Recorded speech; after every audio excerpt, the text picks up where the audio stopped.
All right, let's get started here. This is more than a matchup between just two former first picks overall in the NFL draft. There's other positions here. How about the exciting number one first round wide receivers to match up? Got some tight end battles. First round from last year wide receivers to match up, and the running backs, right? So more than just the quarterbacks. Let's get started here with wide receiver number 4, David Moore, veteran. Hey, been around. Had 351 yards, 3 touchdowns last year. He's followed Canales from Tampa. Played with a lot of teams. 30 years old though. Versus Parker Washington, their 4th wide receiver. Finished 74th overall for the Jaguars. 390 yards receiving. Hey, what seemed like he might get more playing time until they brought in Travis Hunter in the draft. And that pushes him back down to 4. But is the more promising of the two. So I'll give the point to Jacksonville. Gets off to an early lead. Let's move on to the quarterbacks. First, if you haven't seen this yet, we're going to assign points from starting from the wide receiver 4, move up the positions they get more important. I assign more points. All right, in other action, we've done 4 others of these. You see some of the other actions. We've had Pittsburgh lose to the Jets, Miami win, Kansas City and Philadelphia. You haven't seen those. Go check those out. All right, moving on with these quarterbacks. Andy Dalton, proven veteran, right? 43rd overall, had 7 touchdown passes. Of course, came in for Bryce Young last year when he wasn't cutting the mustard. SI has him ranked as the 8th backup in the NFL, and we're taking that against Nick Mullins. Nick Mullins signs from Minnesota. Jacksonville going to be the backup quarterback. They got him ranked 28th as the backup. So we're going to go with the more established Andy Dalton there. All right, up next is the 3rd string running back. Couple of rookies just brought in. We have Trevor Etienne, brought in, capable as a runner and as a receiver. And yes, he is Etienne's brother. And you take that against Tootin, Bashville. Tootin comes in. Has that 4.32 speed. Tootin had speed and big play threat to the Jacksonville running backs. They can use it. So Tootin, you see here that stands out that Tootin fumbled in practice, though. 9 times he fumbled there. Might get off to a slow start, but hey, with what's up ahead of him, with the way Travis Etienne and Tank Bigsby, unquestionable, he has more chance. So I'm going to go with Bashful Tootin with a chance to get in there and make some noise this year. A lot ahead of Trevor Etienne there. Like Rico Dowdell, brought in from Dallas, right? Hey, finished 22nd overall. 10 points a game. Was brought into Carolina, 1,000-yard rusher, new backup. Now he brought in, of course, only on a 1-year contract, and this has a lot to do probably with that Jonathan Brooks injury and question marks there. So they brought in Rico Dowdell just for that 1 year, $6.5 million contract. So, and what about Tank Bigsby over here? Tank Bigsby. Hey, surprise last year, 766 yards, 7 touchdowns. Kind of filled in once Etienne was a disappointment. Finished 31st overall. They have the 10th easiest schedule for them. So, Tank Bigsby, former 3rd rounder, kind of stole the job last year with that impressive look. So, I'm going to go with Rico Dowdell. Better chance for him to get in there. With Jacksonville adding that Tootin, I'm more worried about Tootin for them than anyone else here. So I'm going with Rico Dowdell, who's got just Chuba Hubbard in front of him. So without Hubbard there, Rico Dowdell might assume, and he's got a 1,000-yard pedigree. So we're going to go with him. Moving on to the 2-2 tie, right? How about Adam Thielen, veteran here? Hey, been around 50th overall last year, 9 points a game. That's a high average. Gonna miss some games last year. Hey, this could be his final year. So a solid wide receiver here versus Diami Brown. All right, Diami Brown, well, little known, finished 99th overall. Just had that 300 yards receiving, but got hot in the playoffs. 14 receptions during that 3-game playoff run for Washington. Got him noticed and got a pretty nice contract here. Thought he was going to be the complement to Brian Thomas Jr.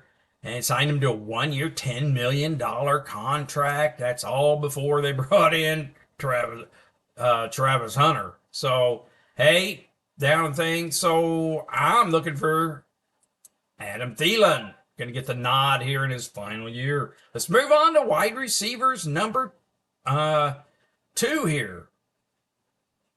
Nice wide receiver number 1. We got McMillan coming in. Of course, had a solid spring so far. Been comfortable working with the ones. Okay, he was the 8th pick overall, I believe. Yes, in this year's draft up against Travis Hunter, who was the 1st pick overall. So you go with Hunter. A lot expected from him, but the deal is he's wanting to play both quarterback and receiver. So that might cut into the time a little bit. So I'm going to go ahead and full-time receiver gets the point for me. We're going to go with McMillan here. All right. All right, next up we have the tight ends. Jatavian Sanders brought in last year at 37th overall, kind of a disappointing, 342 yards. Tommy Tremble was kind of keeping that down, but it's been late. They took another draft or a tight end in the draft. Can Sanders be the guy at tight end? Of course, over on Jacksonville, the story is Brenton Strange.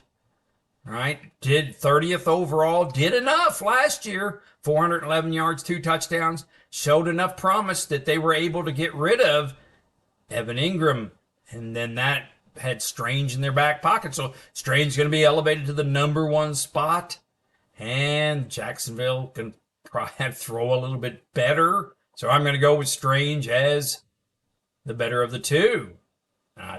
Excuse me, take Strange. Moving on to the number 1 wide receivers now. We have Leggett, 1st round pick last year, right? Finished 70th overall, 497 yards, 4 touchdowns. Hey, year 2 for the 1st wide receiver. So it was the end of the 1st round. He was the 32nd pick. But hey, coach says he knows more what's going on. He's bigger and faster and looking like it.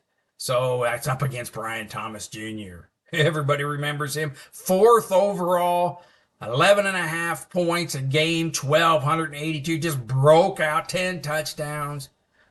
Exciting rookie. They added Travis Hunter. Now, obviously, he's going to be the pick here. We're going to get Brian Thomas Jr., of course, with that receiving yards at almost 11.5 points a game. Puts him as one of the top wide receivers. 4th overall last year.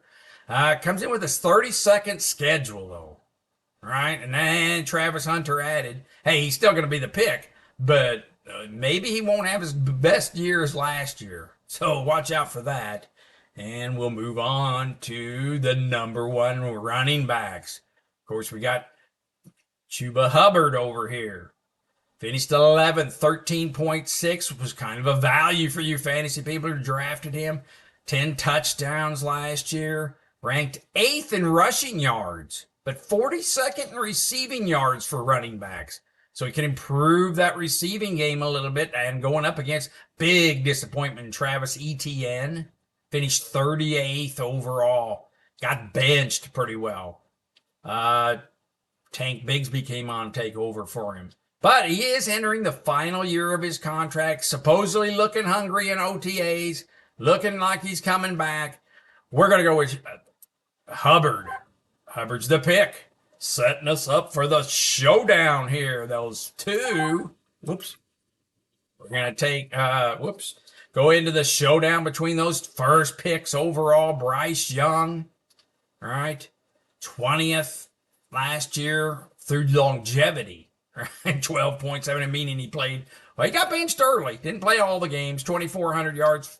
Got off to a terrible start, benched for Andy Dalton, like I said. That's up against Trevor Lawrence. Finished 26th. You see that 11 touchdown passes. Hey, has a protective arm, sleeve on, had general soreness in the shoulder. Of course, the shoulder is non-throwing shoulder ones. He had the surgery in to cut his season short. You can see he didn't finish up there towards the end. So, but the promise here, he was a first pick overall. Where's the sizzle? You know, it hasn't been really performing. Paid him all kinds of money, $55 million a year. Believe me, if they could get out of it, they probably would. But they got Trevor Lawrence. This might be his year. Got Bryce Young. Just hasn't fired. You know, maybe came on, saw the light a little bit towards the end last year. See the points towards the end. But we're going to go with Trevor Lawrence. Just has better tools to win with. And it looks like Jacksonville wins on the back of the quarterback, Trevor Lawrence, being a little more promising. I think that Bryce Young here, the size, you know, you'd hope that he had 6 rushing touchdowns last year to go with it. You'd hope you'd get a little bit more rushing out of him. But that size, that 5'10", 204 pounds, that looks stretched there. He doesn't look that big. Looks like it's small out there. But anyway, we're going to go with Jacksonville. Let's take a look at this.